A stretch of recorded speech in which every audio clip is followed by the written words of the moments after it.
Spotlights. This is the podcast for the Yale Forum on Religion and Ecology. And as usual, I'm your host, Sam Mickey. And this week, I'm really happy to welcome onto the program two really great thinkers and scholars in the world of religion and ecology, Chantal Forbes and Charlie Forbes. Chantal, Charlie, thanks for making time for us. Thank you for welcoming us, Sam. It's a pleasure to be here. Yeah, thank you, Sam. Happy to be here. Yeah, it's really a pleasure to have you. And of course, as anybody who's listening might gather, you two share a last name. And in this case, it's because you're a husband and wife couple. You never know. It could be a brother-sister thing or cousins or who knows. It's true. And I don't know. I have a soft spot in my heart for the power couples in the world of religion and ecology. Because, of course, the Forum on Religion and Ecology, founded by Mary Evelyn Tucker and John Grimm.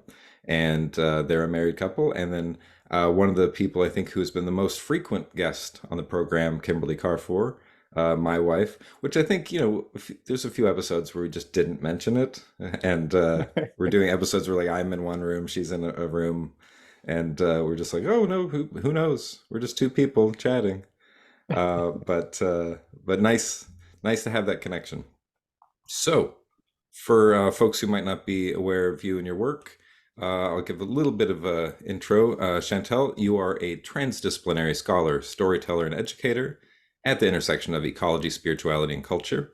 And you have been an adjunct faculty member of the California Institute of Integral Studies in their Ecology, Spirituality, and Religion program. And then more recently got a visiting assistant professorship of anthropology at Randolph-Macon College. So very cool stuff going on there. And Charlie is a cultural ecologist who employs a mixed media approach to the study of ecology, spirituality, and religion, and currently serves as the program coordinator for the Ecology, Spirituality, and Religion program at the California Institute of Integral Studies. And of course, it was just, a few episodes ago that we had Elizabeth Allison on, the founding chair of ESR at CIS. So always like talking to CIS folks, and anybody who's been listening to the podcast for a while knows that's where I got my PhD. I was at CIS right before the ESR program started. So I got my degree from the Philosophy, Cosmology, and Consciousness program, which are very much closely aligned with one another. So to get us started, I always like to hear people's background of how you got into this kind of work. Because of course, a lot of people who do environmental work, they're going to think policy, activism, and science, of not necessarily spirituality. And likewise, people who get into spirituality, oftentimes they're talking about the soul or heaven, something transcendent. They're not necessarily talking about how spirituality connects to nature. So I'm curious for each of you, how did you get into this work? And I could just flip a coin to say who's first. And so I don't know. Where should we go? Chantal, I guess some kind of alphabetical order. That works. That works for me. That works so for me. Chantal, we'll go with you first. Great, thank you, Sam. Yes, I also love listening to people's history and the ways in which they came to this work. For myself, it was twofold, because I didn't start out in environmental studies either. I started out in media studies with a focus on religions and culture in the Middle East. I have Arab ethnicity and ancestral background in the Middle East. And so that led me to being fascinated with the history of religions and culture in that particular region.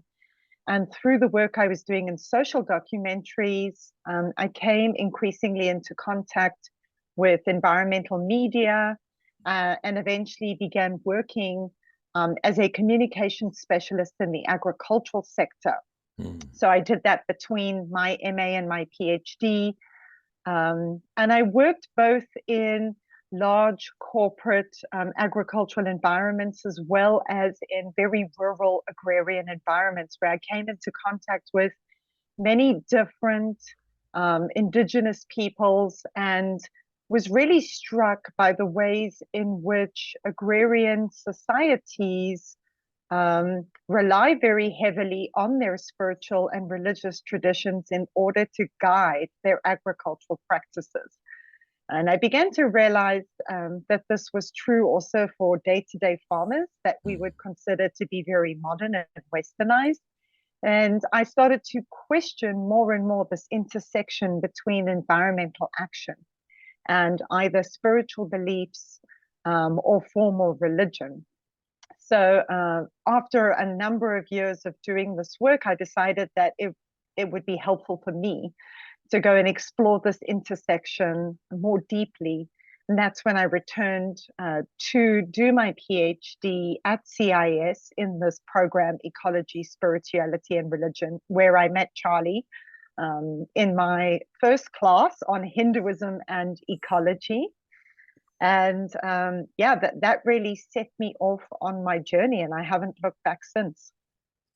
Nice. That's sweet. Well, and definitely a really good selling point for the program. It's a place where you might meet your future partner. Yes, that's true. Hard to guarantee that, but it's nice when that can happen. That's great. That's a great journey, and I appreciate that both of you have this connection to media, which we'll have to talk about more. But first, Charlie, what's your background? How did you get into this work? Yeah, absolutely. So I'm not nearly as interesting as Chantal, but one of the ways that I found my way into this field and into this studies, I have an educational background in biology and environmental science. Worked for a period of time on Capitol Hill, in the office of the governor of the state of California, actually, with different nonprofits like the National Wildlife Federation. But so I guess the emphasis was much more on the science, of course, the policy and political science. But one day picked up a book, and I cite this because it is what it is. It's not necessarily a book that was really all that transformative for me, but it was an edited volume called Spiritual Ecology by Lewin von Lee.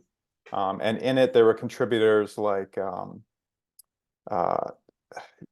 you can, I might get corrected if I'm wrong about this, but I think Mary Evelyn Tucker's in there. I think Brian Swim. There are some folks in there that are related to, the lineage from the school in which we come from, which is ultimately kind of how I made my way to CIIS. So it was really that book, which was kind of pivotal, to me. And also hearing a term like spiritual ecology, it's kind of was the first time I had put these ideas together. And so I think even, I'd like to think that in the years since I read that book, bringing together religion and ecology are, starting to become much more household terms, and whether it's language that's related to the field or not, like Anthropocene or I don't know, something like that. I feel like we're using these terms in our vernacular quite a bit more. But yeah, ultimately that's how I made my way to CIIS. And I was at the time really interested in water, both kind of the literal and metaphorical significance of water. So is it too early? Can I dive into a little bit, maybe what I studied at school, or Yeah, am I you veering can. off? Okay. Yeah, I think I was really fascinated by, and this is maybe picking up a little bit off of what Chantal had mentioned, at least here in the US, here in the Western world, the Christian worldview, which very much sort of dominates the landscape. And I was interested in how that really affects the way that we interact with nature, whether we're religious or not. So during my studies, I spent time exploring Christianity, exploring water. So whether I dealt with exegesis, I dealt with both Christian and then Jewish exegesis, and sort of pairing that with real water issues, with ocean health, with river health. And yeah, that's kind of like a brief snapshot. I can expand on that if we need to, but yeah. Yeah, a lot to be said about water. And I feel like something's happened in like the last decade where people just think environment, oh, that's climate change. Like there's other issues. There's, you know, even if the climate wasn't changing, we still have to talk about agriculture. We still have to talk about water. There's so I appreciate those issues quite a bit. And and of course, you two had a nonprofit for a number of years, the Deep Water Initiative, which I want to chat about. I guess first, though, Chantal, I'd like to hear a little bit more specifically about what you were studying, because even though you guys met and were very close, very different topics. And so you're doing more of this kind of decolonial work, looking at indigenous perspectives. Yeah. Thank you, Sam. Originally, I thought I was going to look at more traditional view of agriculture, given my agricultural history and background. The more I sort of dug into the topic, I became very fascinated in our relationship to our food systems. Because I really sort of, from a corporate perspective, gotten a really good understanding of how broken our food systems are globally, and how that impacts communities on the ground. So eventually that led me all the way back to hunter-gatherer studies, where I began to question the essence of our relationship to food through our relationship to other species.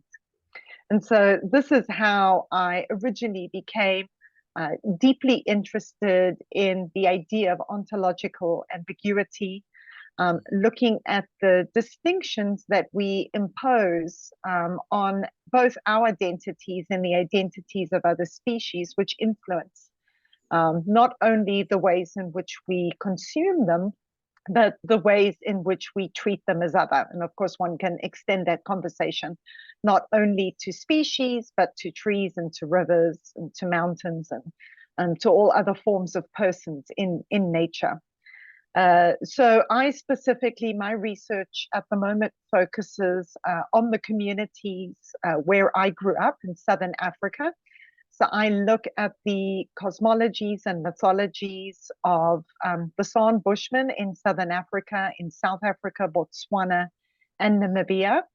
And I try to understand what we today within a contemporary environment can learn from the ways in which they viewed other species, or the ways in which they viewed themselves as similar to other species rather than different. So this is sort of the focus that I take, trying to employ different decolonial methods in order to sort of go back and reanalyze the archive, as well as to relook at how we bring these topics forward into contemporary conversations of the struggles that Indigenous peoples are busy dealing with on a day-to-day basis.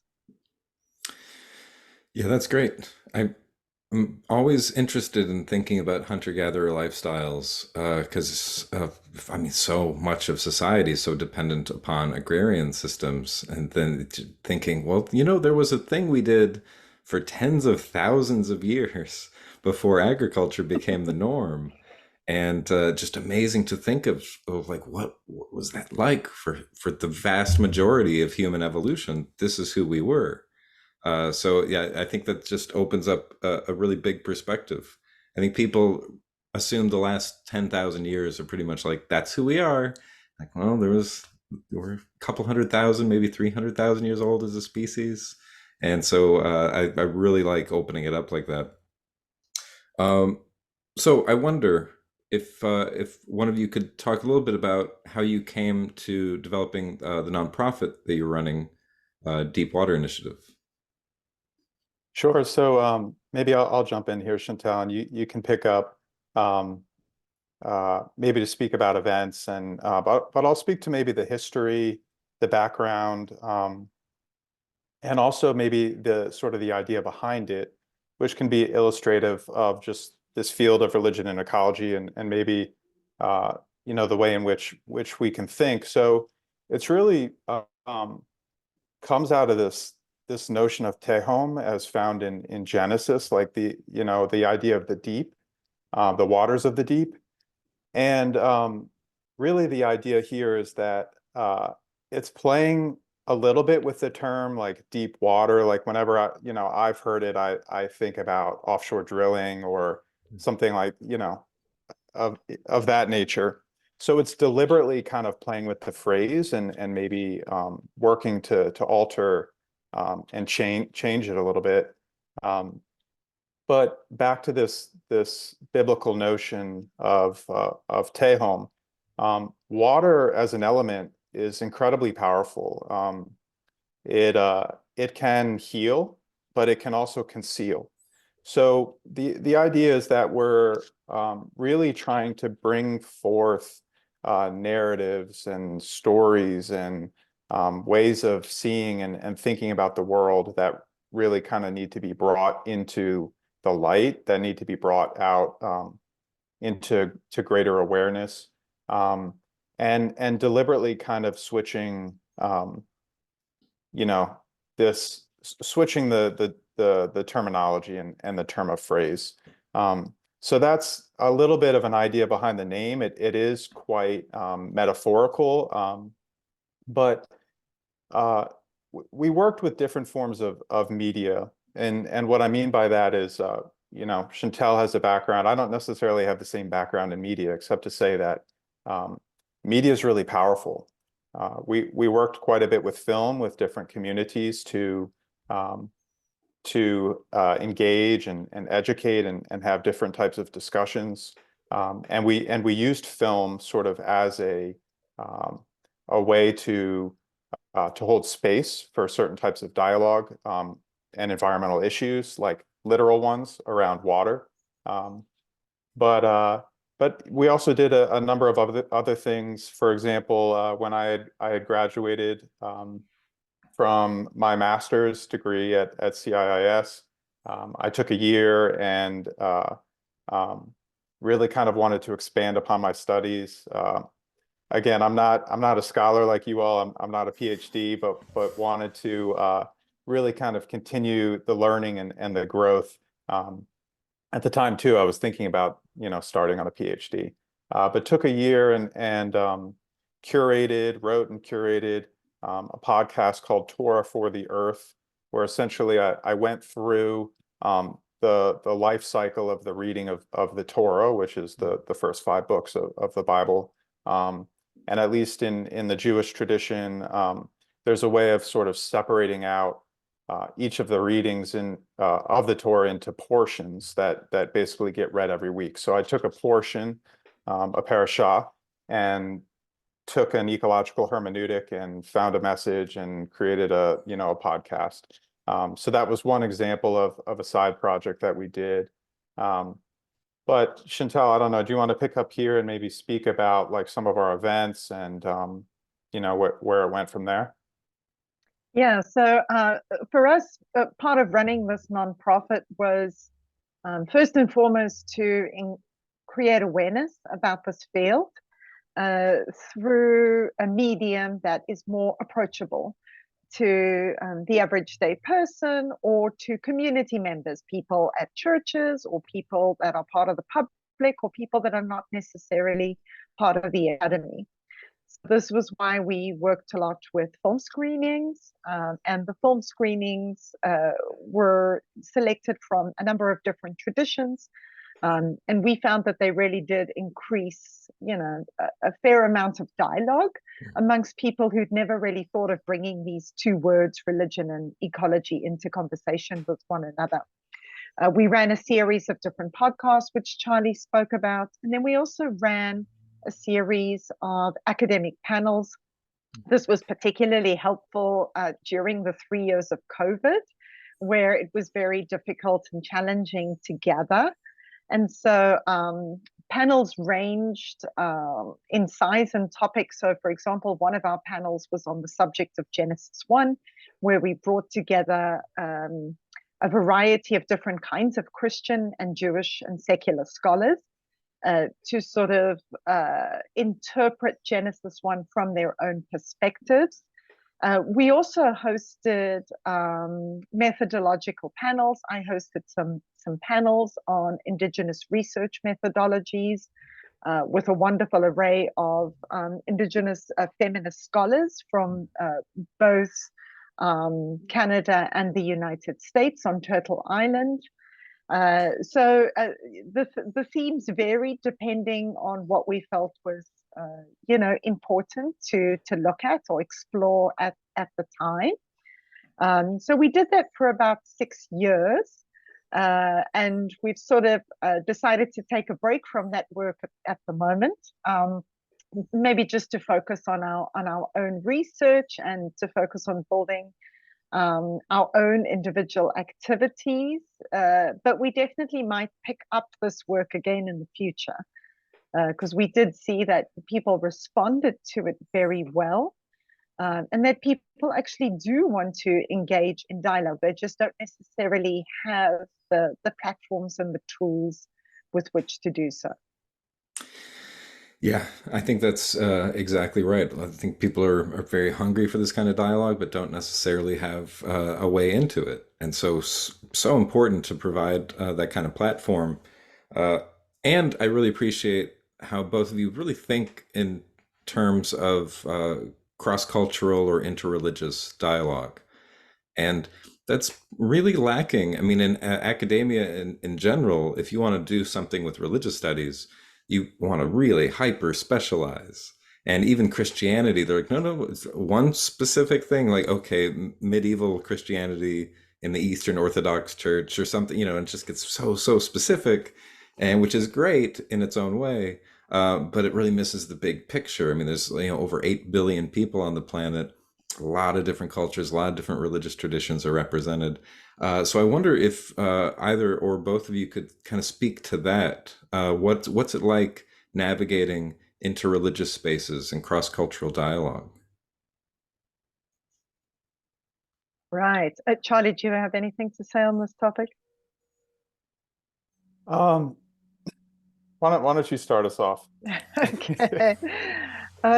Well, I will say that in 2017, when we first entered this field, even if I look at the courses that were available to us in a space like CIS and other institutions, I do think that the dialogue was very much centered on the world's large traditional religions.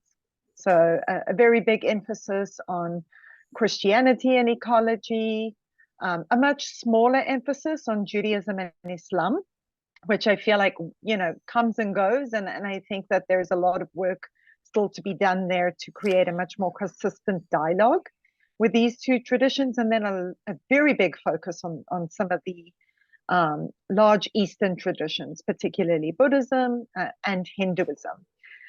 From my perspective, coming from Africa, what I've found incredibly lacking is not only a conversation around spiritual traditions or non-formalized religions or non-literate religions, but even a lack of conversation around the ways in which traditions like Christianity and Islam manifest themselves within those very particular contexts. And to this day, I find this to be sorely lacking. What really has become a lot more prominent, at least in the work that I do in the field and circles that I mix in, is Indigenous spiritual traditions. I think that there's been a great effort to bring these into dialogue with some of the larger traditions. And I think that there's been successes to that, and I think there's still a ways to go. But I do see that there's been an increased awareness to want to engage in that dialogue a little more. Yeah, that's great. Yeah, I think still a long way to go, but it is very heartening to see that the trend is at least going in that direction. And even, more so, I do a lot of work with like environmental philosophy, environmental ethics, and in that context, it's even worse. People really just focus on, Aristotle and Kant and things like that. And when you're like, well, philosophy, there's indigenous philosophy, it's quite a struggle to get people to include that and take that seriously. And but the trend is going that way, so it does make me feel sort of hopeful, but you never know. And so a critical hope Right. maybe. Charlie, anything you want to add about the kind of cross-cultural interreligious work you've been doing? Sure, sure. And it may be a little tangential, this comment here, but it's maybe building off the idea, um, just Chantal had mentioned, like for the moment, we've sort of put a pause on our work with deep water. We've each kind of, Chantal's working on building her life as a professional academic and writing and publishing and teaching in a certain way. And at the moment, I'm focused on trying to build the ecology, spirituality, and religion program in my capacity as program coordinator.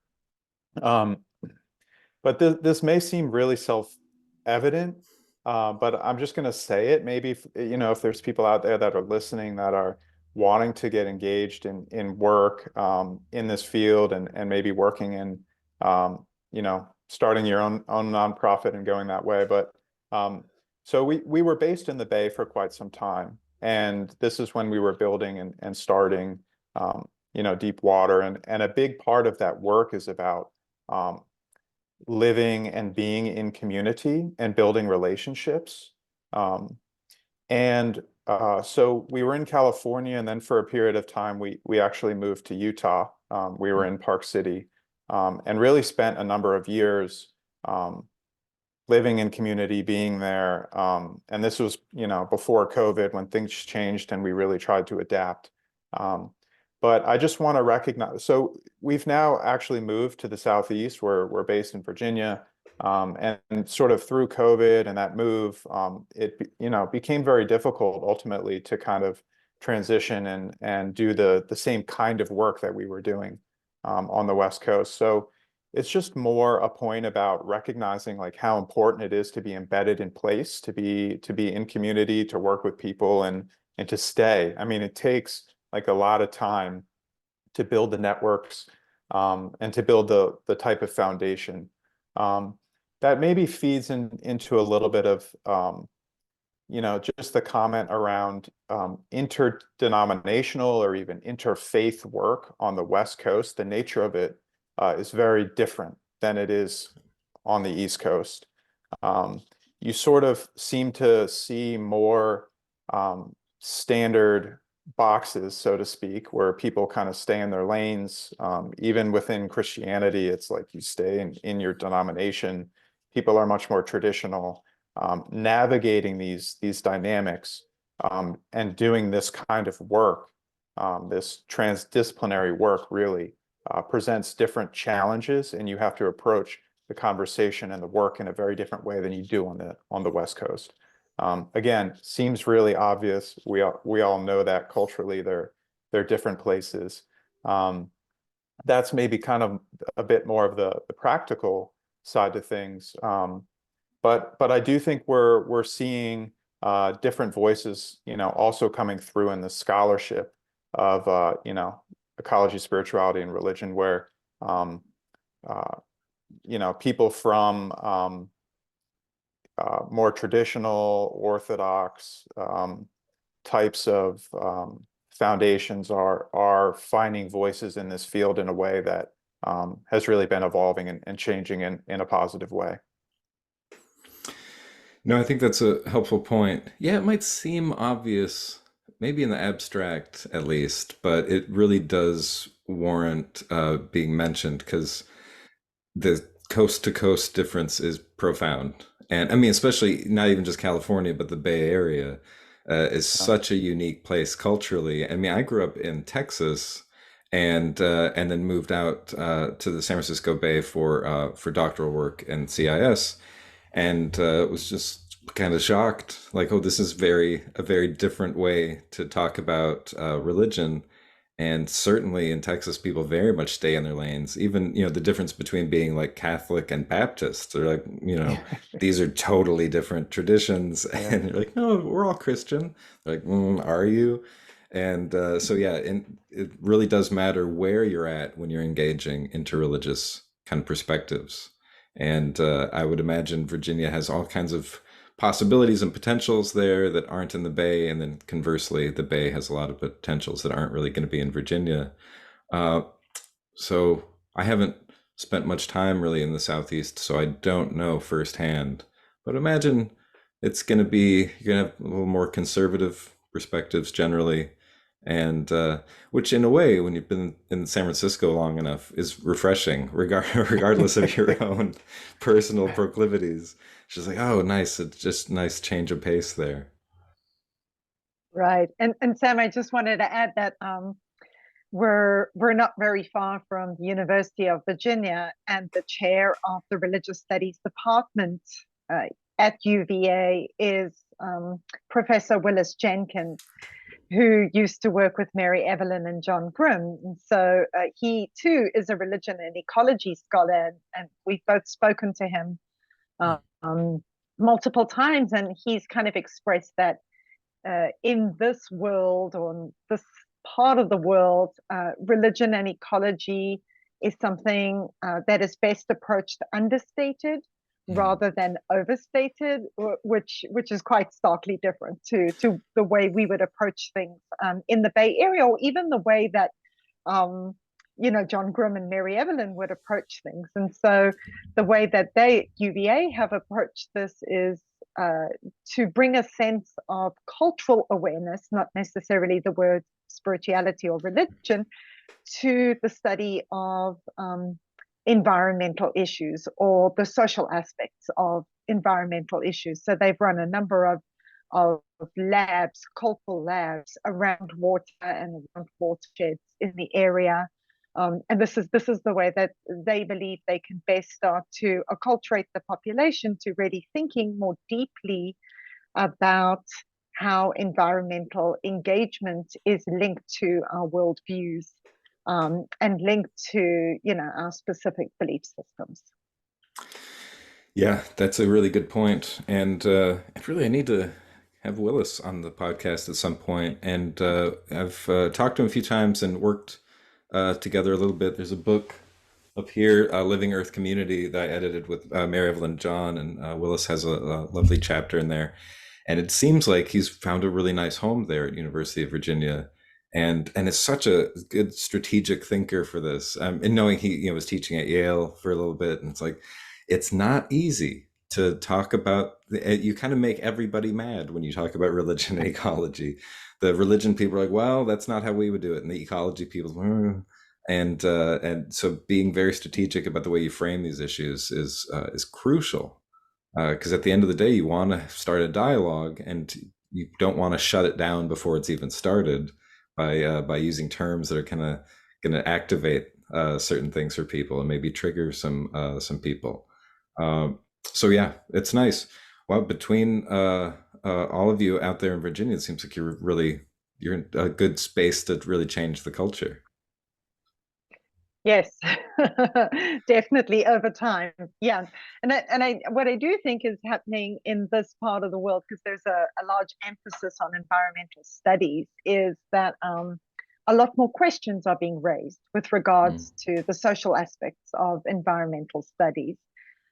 As we start to look more concretely at the ways in which government policy is really impacting individual communities on the ground. And so I think that's one way to address this issue, is to really look at it from a community-centered perspective. Yeah, that's good. And very different than the kind of like worldview-centered perspective sometimes people make. And, like you were saying earlier about Christianity, sometimes people just think about Christianity writ large, and they're not thinking about the different ways that Christian communities look different in like southern parts of Africa versus Brazil versus Virginia versus California. And I really appreciate that. And I know my own background, it was very much just thinking ideas down instead of thinking community up. And I think both of you have this perspective that's very much grounded in place, grounded in community, and I think that's a really refreshing turn that the field might be taking. Uh, so here's a question for both of you along those lines. What do you see as like the next direction for religion and ecology? Where would you want to push the field? And just lots of different things opening up in so many ways, and the field's grown so much in the last 20 years, and but it still has a long way to go. So, what's something you'd want to see if you were in charge of the whole world of religion and ecology? Where would you push it? This is a big question, Sam. It's yeah, I'm asking a lot. Yeah, I think for me, and it is just recognizing um, that certainly, of course, this idea of religion and ecology has been around for time immemorial, and has been practiced and expressed by Indigenous peoples for a very long time. And just looking back and recognizing kind of the academic foundation of bringing these things together. We've come a long way since that series of conferences at Harvard in the mid 90s, where these big thick textbooks, Judaism on the 10 different world religions, that really the scholarship has transformed and grown so much since then. I think I'm kind of filibustering here, while in my head I'm trying to conceptualize the way in which I would think about religion and ecology. And I'll maybe just I'll cite an example around here, that's local for here, of maybe two examples that I find ways in which I'm really enjoying seeing, and that I feel really is productive. Chantal had made this comment about religion and ecology really kind of needing to be understated, at least in this area, and there needing to be some sort of cultural way of bringing it in. On the East Coast, here we have a nonprofit by the name of Appalachian Voices. And it's essentially a group dedicated towards a lot of environmental activism work. They have an office based here near us here in Charlottesville. But I just bring them to illustrate kind of the merging of culture and environment. It's a way in which dialoguing about how ways of life, about how we can talk about peoples and living in place, and certain traditions essentially being threatened, when there's types of disturbance and different types of incursion, I guess, from different forms of industry. So there's maybe one example, as well as just we actually live down the road from a Jewish farm called Hegion. And they have like an internship program, fellowship program called Mahaz, where essentially young people from all over the country come and essentially study the ways in which living an observant Jewish life can be intertwined with agriculture, and it's a type of back to the land movement, but it's also kind of linked to academic study, Torah study, but also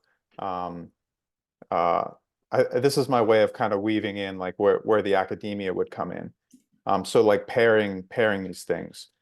So really, it's about emphasizing this bridge between theory and practice. I think that's really important, that we don't just study these things in the classroom, that we find some way of actualizing the things that we're learning, and bringing them into the world, in a way where there's a tangible effect. So it's not necessarily a clear answer I'm giving you here for like my vision, but it's really just about finding that bridge It's one of the reasons I really love, Mary Evelyn Tucker and John Grimm have this idea of like the 3 R's as a methodological approach to the study of religion and ecology: retrieval, reevaluation, and reconstruction, I believe it is. And as part of that model, I really think it's important to bridge the theory and practice, that in the reconstruction phase of going and looking back at the incredible wealth of the world's religious and spiritual traditions, that we find some way to bring forth practices that have real tangible value and effect on the way in which we can live more harmoniously with nature. Nice. Very good. Yeah, that's a clear answer. Don't sell yourself short.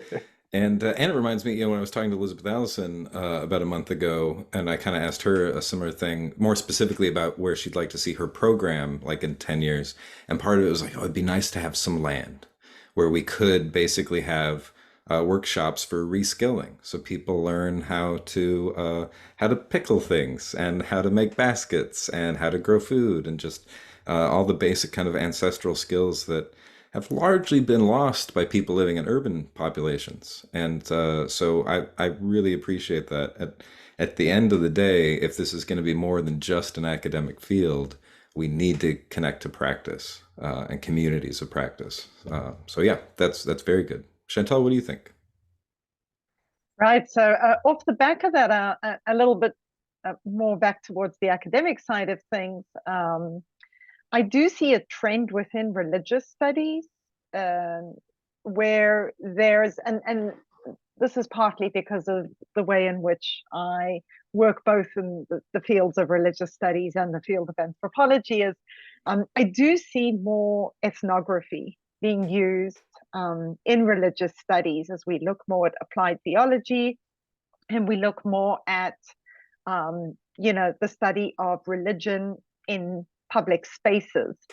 And I do think that the field of religion and ecology needs to move more towards an applied understanding of what religious traditions mean to people on a day-to-day basis as they grapple with the climate crisis or various environmental crises that are very specific to their local context or to their local environment. And what I definitely like to see more of is how that particular approach or that particular question takes non-traditional religious views more seriously. And I'll give you an example of this from Southern Africa specifically. Within the South African Constitution, we have a provision for customary beliefs and customary laws. So there's not necessarily a direct recognition of individual tribes or ethnic groups as being indigenous, but we have a provision where the government is not allowed to do something within your community that might infringe on your ability to practice your own customary beliefs and customary laws. And in a developing, economy, where the government's really trying to develop its resources, and that's both ocean resources and areas with rich mining resources in the country, local communities, tribal and indigenous communities have really struggled to find valid ways to take the government to court or to oppose destruction of their environments and essentially their ways of life. And one way in which they've done that is by arguing along the lines of the infringement on their customary beliefs and livelihoods. And they've actually won a number of court cases, taken it to the Supreme Court in South Africa, and also taken these issues to the UN. And not necessarily had binding judgments made, but sort of, had the international community make strong recommendations back to the South African government. And so I think when we talk about the role of Indigenous lifeways, whatever that may look like, in maintaining biodiversity or in fighting the climate crisis. I think that we need to take more seriously how that's actually linked to belief systems and to lived spiritualities. And so I think there's a big gap there in our field of study, which is going to require a lot more community-centered research. Versus just theoretical research, because we don't, there's no way to theorize that without understanding what this means for communities who are experiencing it day to day. And there's numerous different cases that are ongoing with mining on the west coast of South Africa. And of course, there's tens and tens of cases that I could list here on this continent in Turtle Island. And something that I always find people fail to mention is how what communities are fighting is not only tied to their desire to protect the environment, but it's their desire to protect the environment because of the ways in which the environment is deeply tied to their spiritual values. And so I definitely like to see this gaining more traction within the dialogues and conversations of, religion and ecology. Oh, that's great. Yeah, I appreciate it. Both of you are really trying to bring religion ecology back down to community, back down to places. And a really important point about ethnography, I think in general, everybody doing religious studies needs to have a little anthropology background as well. It's so valuable. I know some of my studies for my master's degree, I got into anthropology, and can't imagine doing religious studies without it. And especially heartening to see how that kind of work then has legal traction, and how this can help us in politics, this can help us in law, and then we can really get some large systemic change. So that's always what people despair about so much. Like, oh, I'm just one person. What can I do? We need large systems change. Like, well, here's a nice leverage point for exactly that kind of change. So very, very heartening. Right, and I'll just mention an example on that point.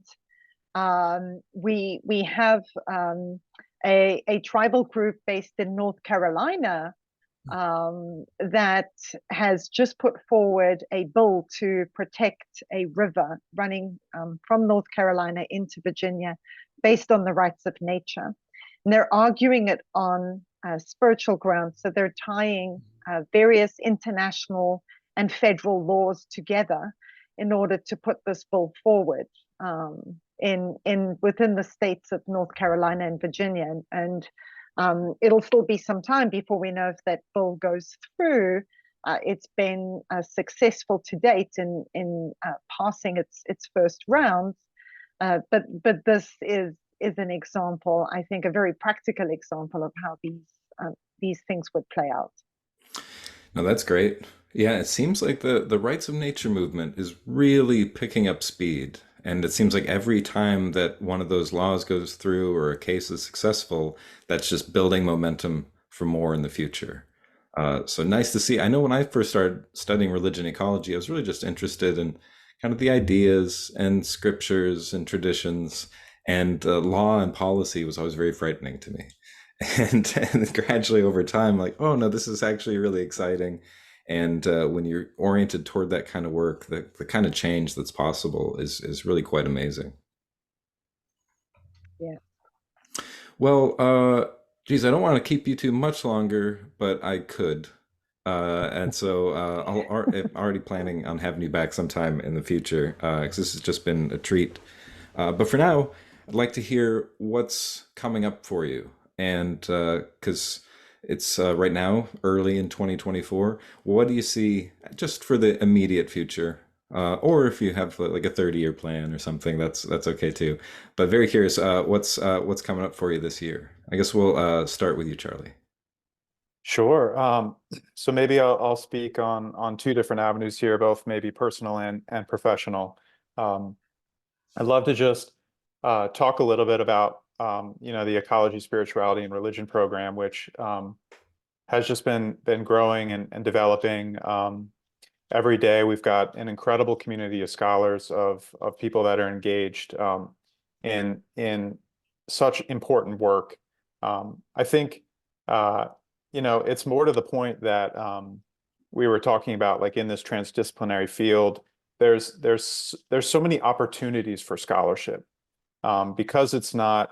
I often, see this in more traditional universities and departments where sometimes the overlap with specialties can present certain challenges with, at least with the students that are navigating their way and trying to develop their own voice. But we just have such an incredible group.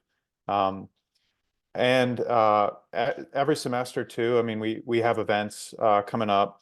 If there are those who are listening, we really have 3 events open to the public, 2 that are free. We have Rabbi Ellen Bernstein coming by later in February to do an online so all of these events are online, by the way. I should mention that. But an online book launch of reading the Song of Songs in an age of climate crisis. Would love to have you for that. We've got Dr. Kate Rigby also coming by, who I know you've had on the podcast, I believe, right?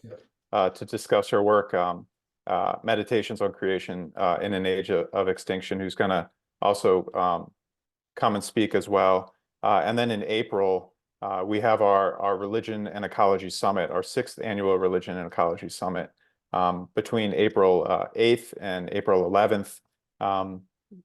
During the dates, April 8th, 9th, and 10th, we've got a series of online panels that we've curated with just an amazing group of scholars. I think, as I was thinking through maybe who I would mention, we've got some very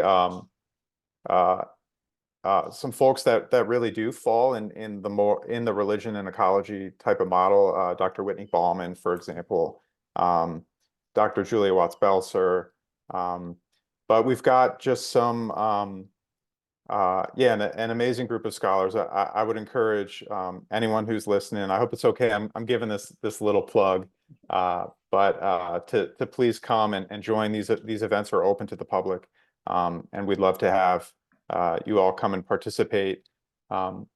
So on a personal level, though, too, I think one of the things I've been working on myself is cultivating hope.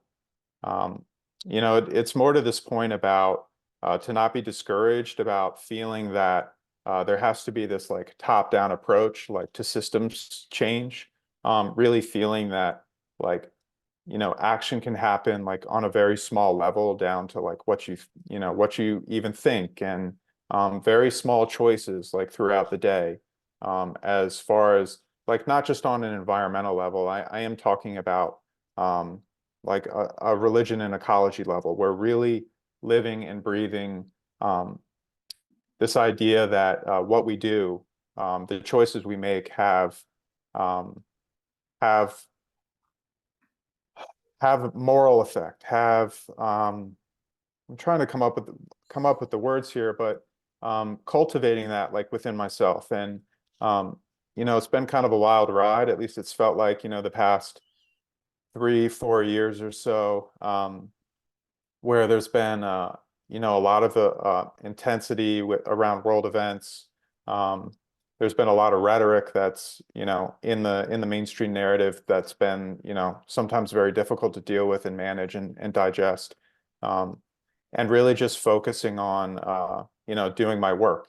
And so it's my way of giving myself a pep talk, but also sort of saying here about how important it is to maintain that sense of hope, to carry on with your work, with your scholarship, with your reading. And I'm saying that like for everybody, because it makes a difference. It's generative. It's really beautiful, and it's why I love this field of religion and ecology, of ESR. I'm even finding it's been, I don't know, how long has it been, Chantal? 7 years or so we've been engaged in this field, 7-8 years. and I'm really seeing what a journey it is, and in terms of different entrance points that I'm finding kind of into the field, how you can grow and change and evolve. It's not ESR is not a monolith, and it doesn't have to stay one thing for you. And just kind of remembering that that these are ideas, these are, premises that are really foundational just to life. And so, yeah, I'll leave it there. Chantal, do you want to pick up on that, or Thank you. your own thread? Yeah. Yeah, no, I like what you said, Charlie.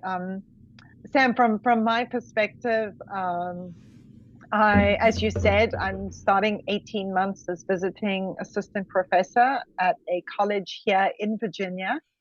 That really doesn't have a lot of exposure in this field, and so although I won't be teaching religion and ecology directly, they've given me a lot of leeway in the design of some new courses that I'm bringing to the sociology and anthropology department there.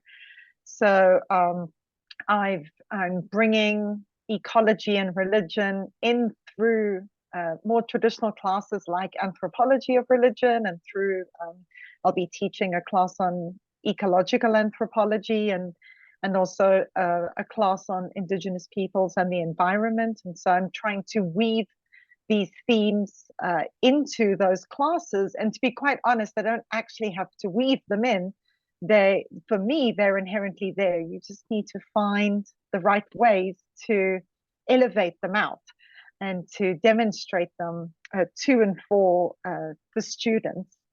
I'm also going to be continuing to teach with ESR, and I'm also helping Pacifica Graduate Institute at the moment in the establishment of a new online program that they're busy working on that will include some of these themes.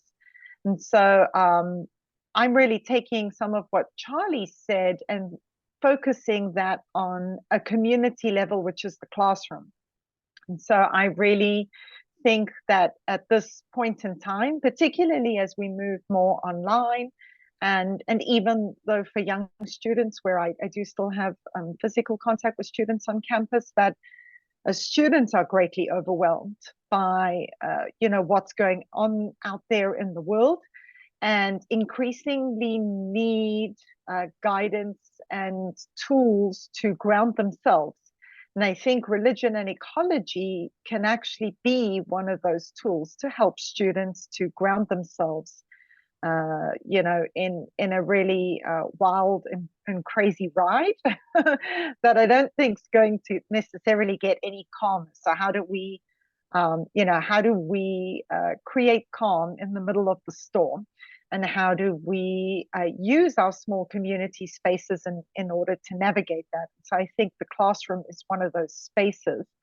And I think as educators, it's becoming more and more important for us to not only share and impart knowledge, but to hold space for co-creation. Where everyone can bring their current experience to the table, and hopefully that can collectively build this hope, that Charlie is speaking about. And then I think just obviously working on publishing in the years to come, and I think looking for more opportunities to be practically involved in community. And I think, as Charlie said, I think that's also becoming more and more important. And I would echo that sentiment, as wherever you are, you really don't need to be necessarily, strapping yourself to a pipeline per se, but wherever you are, find a small opportunity to be of service in community. And I think that has great potential to change your outlook, on the world, and your own approach to your own spiritual or religious tradition. Really beautifully said, both of you. And I appreciate the way that you so seamlessly weave together the kind of personal and the professional side of this work. And it reminds me, you know, that Mary Evelyn and John often refer to not just the field of religion ecology, but the force. And there's this kind of transformative force. There's kind of something existential about it, and it is so crucial. And especially Chantal, I mean, your point about how students are so overwhelmed, and like this actually can provide a kind of toolkit to help them deal with the intense things that we're going through, and always tough to say that it's not going to stop. It's going to be a mess for a while, and even if everybody does exactly all the best things, it's still going to take a while to repair our relationship to the Earth community and have a stable, sustainable life. So so important to be teaching to that. And also really appreciate the point that you don't have to teach religion and ecology only in religious studies programs or in classes called religion and ecology. And I think the idea is it should be woven into everything. And so the ability to kind of bring those perspectives out in different courses is really, really important. And I'll be curious to see what happens with Pacifica. I didn't know that they were building out a new program. And so I taught there a long time ago for a couple semesters. It's a wonderful school. Well, geez, I'm not sure if you can hear my heater turned on. Do you hear a buzz in the background? I have the world's No, loudest not really. heater. Okay, good. You never know. I try to not have the microphone that sensitive. And I've had worse. I've had, you know, all of a sudden somebody's doing tree work next door and you hear like a chainsaw come on. I'm like, you know what? This is not the opportune moment for Right. podcasting. I need a soundproof studio. I'm trying to get the funding for that. Yes, you do. You deserve it, Sam. Thank you. I thought so. Well, geez, this has been a lot of fun. I'm definitely already planning on having you both back to chat about stuff, because you're just doing work that makes me feel good. And so I'm very selfish in that way. I just want to have people on the podcast who make me feel hopeful about the field of religion ecology, but also about the future of life on Earth. And so thank you both for all the great work that you're doing. And we'll have to do it again soon. And, you know, speaking also of Rabbi Ellen, I'm interviewing her for the podcast again next week. So I appreciate all the connections. Wonderful. And she was on like a couple of years ago, a year or two ago, and the conversation ended exactly. It was like, it's been a little over an hour. We should stop. And she was like, we didn't get to talk about the Song of Songs. And so really happy that we're going to be having that conversation soon, and that ESR is going to host the conversation with her and Chantal. So great connections. It's, you know, sometimes people say, it's a small world. I think it's a big family. Right. So yeah, really appreciate the connections. Charlie Forbes, Chantal Forbes, thank you so much for your time. And thanks for everybody for tuning in. We'll have some more conversations for you soon. In the meantime, take care and be well. Thank you, Sam. Thank you, Sam.